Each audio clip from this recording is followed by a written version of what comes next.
The old Angel Reese just got away with a good old shove to the face of Kikiri fan. Marina Marbury shoves Caitlin Clark to the ground after she's slashed in the eye by one player, rushed by another. Like, I can clearly see why some of y'all teams in the WNBA are just not successful, bro. Like, y'all don't know how to act. We just gonna call it for what it is. The arrival of Caitlin Clark into the Women's National Basketball Association has been nothing short of a cultural and economic earthquake. She is a phenomenon, a singular talent whose gravity has pulled in millions of new fans, shattered viewership records, and injected a level of excitement and revenue into the league that was previously unimaginable. She is, by any objective measure, the WNBA's most valuable asset. It left and all hell broke loose between JC Sheldon and Sophie Cunningham, and it is very clear the Indiana Fever, some of these girls on this team are finally fed up. Finally fed up. Once again, WNBA, we're not talking about your basketball. We're talking about the WNBA WWE Raw circus that you got going on right now. And we all know this incident with Sophie stems from the incident that was clearly not handled correctly by the WNBA. And yet, night after night, that asset is being subjected to an unprecedented level of on-court aggression. We're talking about cheap shots away from the ball, hard, dangerous fouls that cross the line, and a relentless physical pounding that has become a national conversation. This has sparked a fierce and urgent debate that goes to the very heart of the league's integrity. In the clear and escalating on-court war against its biggest star, are her Indiana Fever teammates, the referees, and the WNBA itself doing enough to protect her? Or is their collective failure to act creating a dangerous environment that threatens to derail the career of the one player who is single-handedly changing their league's fortunes forever? And we are going through this with Angel Reese again? Another instance where Angel Reese shows a complete lack of self-control. Another instance where Angel Reese loses her temper. What is this? The second time this week this has happened? At least in the first instance, Angel Reese was somewhat justified in her reaction. Some anonymous player was pulling on her hair, which can be a very scary situation for some players in the WNBA. To understand the full scope of this crisis, we must begin with the shot heard round the league, the single most infamous and defining incident of Caitlin Clark's young professional career. It was a game in June 2024 against the Chicago Sky. The play itself was dead. The ball was out of bounds. As Clark waited for the inbound pass, Chicago guard Chennedy Carter walked up behind her and delivered a vicious blindside shoulder check, sending an unsuspecting Clark crashing to the floor. At the end of the game, JC Sheldon is going for a fast break layup and Sophie Cunningham is running with her. And I remember in my head, like, it happened in a split second and I said, oh, let's see. Let's see what happens here. Sophie commits a hard foul on JC Sheldon. Again, as JC Sheldon is going up for a layup, Sophie bear hugs her and takes her to the ground. What I will say is Sophie did not grab her and throw her to the ground. She didn't body slam her. She didn't do anything, in my personal opinion, made me. It was not a basketball play. It was a cheap shot, a flagrant act of aggression that had nothing to do with competing for the ball. And yet, in a moment of stunning incompetence that would ignite a firestorm, the on-court officials called it a common away-from-the-play foul. They didn't even review it. Felt like Sophie might have wanted a piece of JC after the Caitlin Clark and JC kind of scuffle going on, right? Then this happened, okay? The fast break, you see Sheldon taking it after getting a steal. Sophie wraps her arms around her. Now, this is normal, okay? In my opinion, this is normal. This is a hard foul. She just didn't want her to get a shot up on the fast break, send her to the line. She's just grabbing. The public outcry was immediate and immense. Video of the incident exploded across social media and led every sports talk show in the country. Commentators from Pat McAfee to Charles Barkley were aghast, not just at the foul itself, but at the referee's baffling failure to properly penalize it. The incident became the ultimate Exhibit A in the case that there was an open season on Caitlin Clark. The pressure became so intense that the WNBA was forced to intervene. After the game, the league office reviewed the play and upgraded Carter's foul to a flagrant 1 violation. But for many, this after-the-fact correction was too little, too late. The damage had been done. A clear message had been sent on national television by the on-court officials. You can physically assault the league's biggest star away from the ball and get away with it. This was the moment the physical targeting of Caitlin Clark became an undeniable and deeply troubling national news story.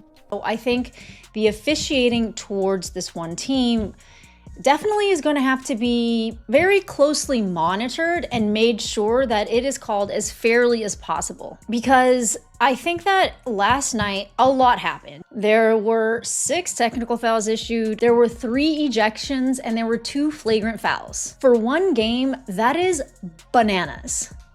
A lot of it is centered around the last 46 seconds where Sophie Cunningham hard fouls JC Sheldon. She gets ejected, JC gets ejected, does Lindsay? I think Lindsay gets ejected. And in watching the broadcast, even the broadcasters at the time mentioned if they would have just ejected Marina Mabrey, this probably wouldn't have happened. This was not an isolated incident. The Chennedy Carter foul was simply the most blatant example of a pattern that has defined Clark's rookie season.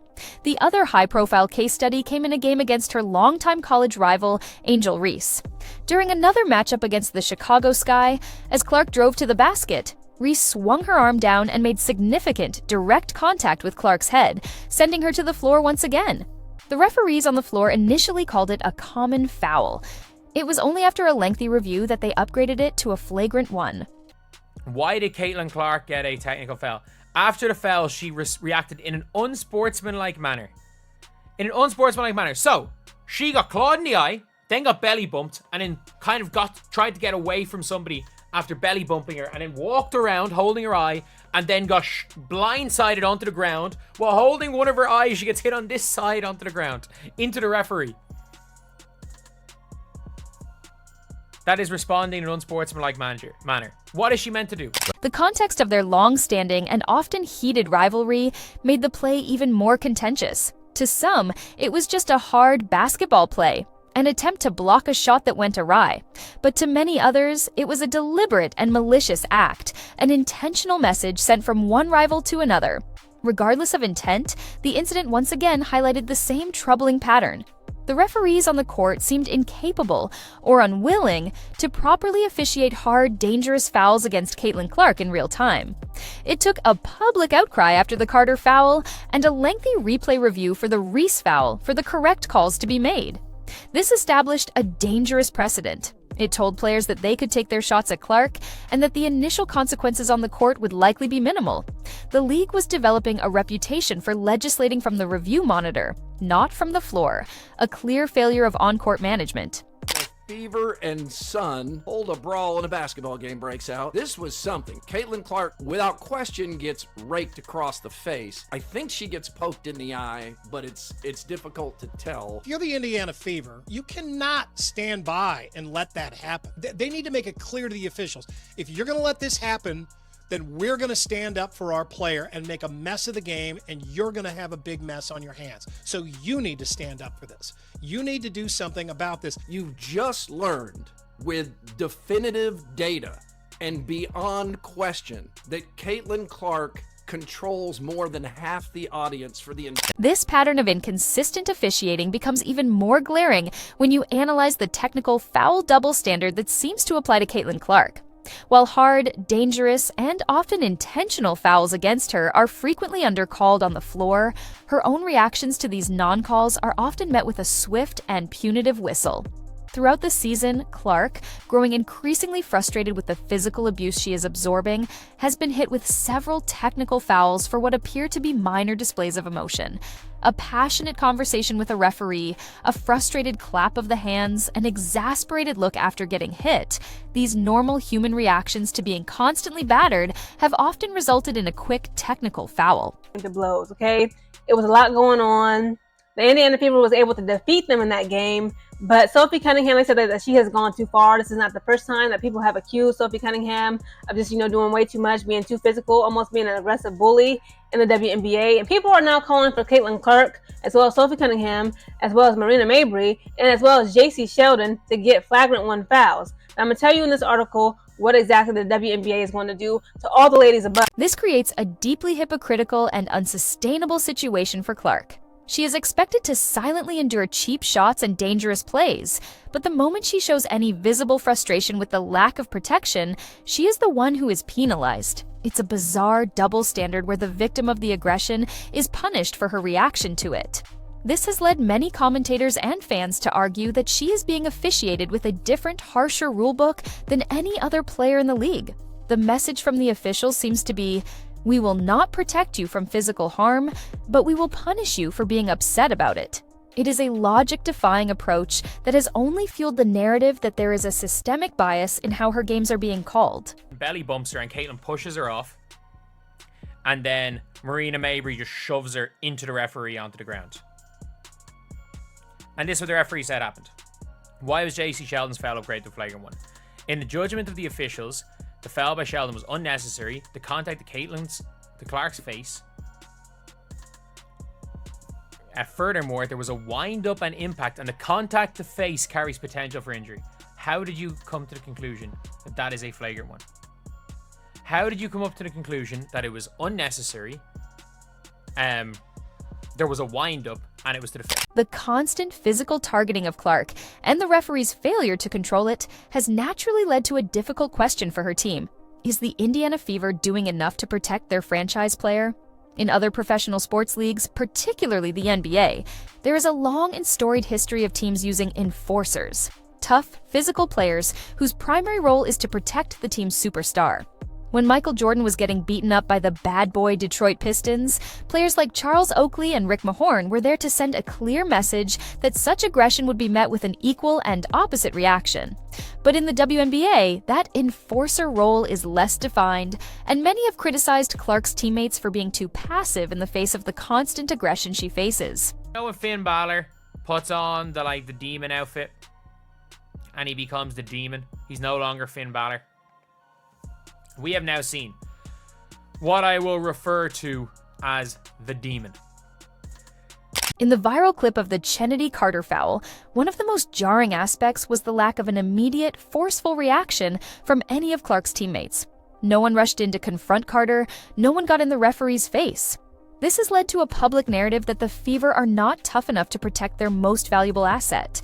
But there is a crucial layer of nuance here. Does the WNBA's inconsistent and often punitive officiating actually discourage her teammates from retaliating?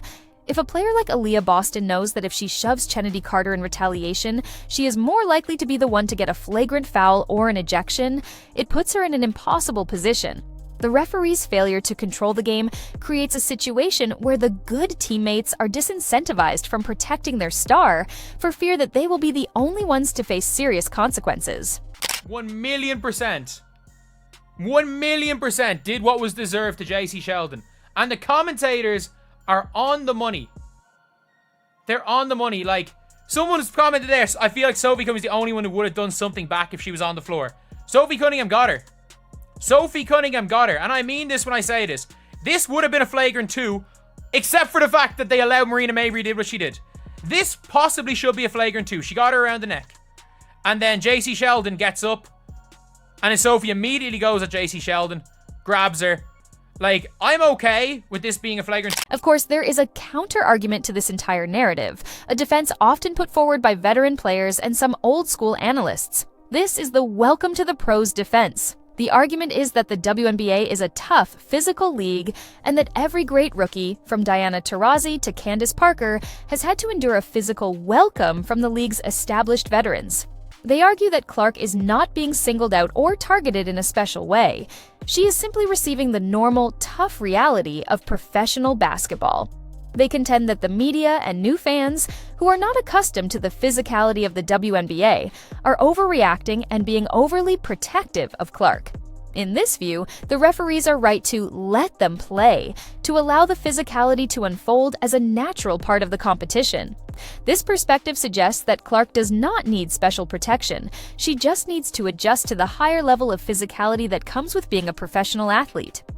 While this argument has some merit, it often fails to distinguish between tough, hard-nosed defense and the kinds of dangerous, off-ball cheap shots that have become a signature of the war on Caitlin Clark. Caitlin Clark, and I put this analogy in there, she's a player that you have to guard 94 feet. She can shoot. There's no question. Probably one of the best girls shooters I've seen in a minute. But what else can she do? Think about it. And I'm trying to get you guys to understand this. Her passing capability, averaging nine assists per game, she's capable of doing that because the game is stretched so far for her. It's wide open. It have to be. You have to play. America. You have to play up. I've never seen anything like it. She creates. To truly understand the why behind this unprecedented level of aggression, we must explore the unspoken motivator that is likely fueling much of it. The resentment factor. This is the uncomfortable but undeniable truth that hangs over this entire story. The on-court physicality is almost certainly not just about playing tough in a professional league. It is fueled by a deep-seated and complex resentment of Caitlin Clark's unprecedented fame, her multi-million-dollar endorsement deals, and the massive media coverage that has instantly crowned her the new face of the league before many veterans felt she had paid her dues. For years, the incredible athletes of the WNBA have toiled in relative obscurity, fighting for media attention, for better pay, and for basic respect. Then, along comes Caitlin Clark, and in an instant, she brings with her a level of attention and economic power that the league has never seen. While this benefits everyone financially, it has also created a palpable sense of jealousy and bitterness. Some veteran players seem to feel that their years of hard work have been overlooked, and that the media and the corporate world have unfairly anointed this one player as the league's savior. The hard fouls and the cheap shots can therefore be seen not just as basketball plays, but as physical manifestations of this resentment.